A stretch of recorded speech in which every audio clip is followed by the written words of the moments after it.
என் பேர் ரேணுகா தேவி. கல்யாணம் ஆகி 28 வருஷம் ஆகுது. 2007 ஆச்சு. எங்கள் வீட்டுக்கார் பேர் குமார்.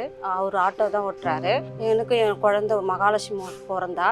அதுக்கப்புறம் பிறந்து 2 நாள் போட்டு தான் அவளுக்கு மூளை வளர்ச்சி கம்மின்னு டாக்டர் மூலிமா தான் நாங்கள் கண்டுபிடிச்சோம். அதுக்கப்புறம் ட்ரீட்மெண்ட் பேபி ஹாஸ்பிட்டலில் தான் 6 மாத குழந்தைலேருந்து அவளை அங்கே தான் ட்ரீட்மெண்ட் பண்ணோம். டாக்டர் சொன்னது அவளுக்கு 10 வயசு வரைக்கும் தான் இருப்பா, அதுக்கப்புறம் இருக்க மாட்டான்னு சொன்னாங்க. குழந்தை அப்பா தான் ரொம்ப பிடிக்கும். அவங்க அப்பா இல்லைன்னா இல்லை. அவரால் முடிஞ்ச வரைக்கும் என்னோட குழந்தை காப்பாற்றினாரு. இந்த நடுப்புற 13 வயசுல அவருக்கு ஹார்ட் அட்டாக் வந்துடுச்சு. அதுக்கப்புறம் அவர் இறந்துட்டாரு. என் குழந்தைக்கு இந்த நடுப்புற என் பிள்ளைக்கு பிப்ஸ் வந்துகிட்டே தான் இருக்கும். என் சொந்த கந்தெல்லாம் எல்லாமே ஹெல்ப்பாக தான் இருந்தாங்க. என் சொந்தக்கார் ரொம்ப தான் பார்த்துக்கிட்டாங்க. இருந்தாலும் சரி, அவங்களுக்கு என் பிள்ளைக்கும் அந்த பிள்ளைக்கும் பாரமாக இருக்குன்னு நான் தனியாக வந்துட்டேன். பேபி ஹாஸ்பிட்டலில் 13 வயசு வரைக்கும் தான் ட்ரீட்மெண்ட்டு. அதுக்கப்புறம் ஜிஹெச்சுக்கு எழுதி கொடுத்துட்டாங்க. அவள் 3 மாதமாக ஜிஹெச் ஹாஸ்பிட்டலில் தான் வச்சுருந்தேன். அவளுக்கு ஃபஸ்ட்டு சளி கோல்டுக்காக தான் கூட்டிகிட்டு போயிட்டு அங்கே போய் இன்ஃபெக்ஷன் அதிகமாகிடுச்சு. அதனால் எங்களால் முடிஞ்ச வரைக்கும் நாங்கள் காப்பாற்றி தரோம் தான் சொன்னாங்க. என்னால் முடிஞ்ச வரைக்கும் என் பிள்ளைய நான் காப்பாற்றினேன். அதுக்கப்புறம் கடவுள்கிட்ட தான் இருக்குது, கூட்டிகிட்டு போயிட்டாரு.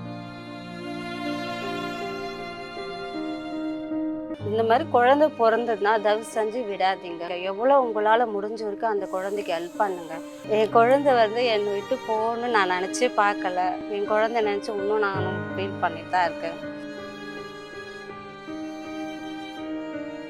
எங்கள் சொந்தக்காரர் இந்த இடத்துல இந்த குழந்தை குழந்தை இங்கே ஸ்டேப்பியாக இருக்கலாம் சொல்லிட்டு இட்டுன்னு அருணோதயத்துக்கு எடுத்துன்னு விட்டாங்க.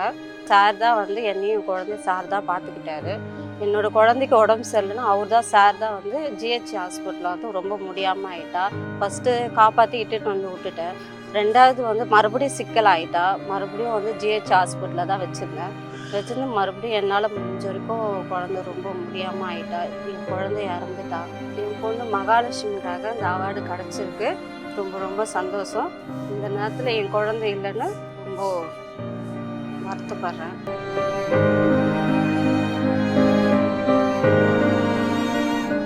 இந்த அவார்டு கொடுத்ததுக்கு அருணோதயத்துக்கு ஐப்ப சாருக்கு ரொம்ப நன்றி.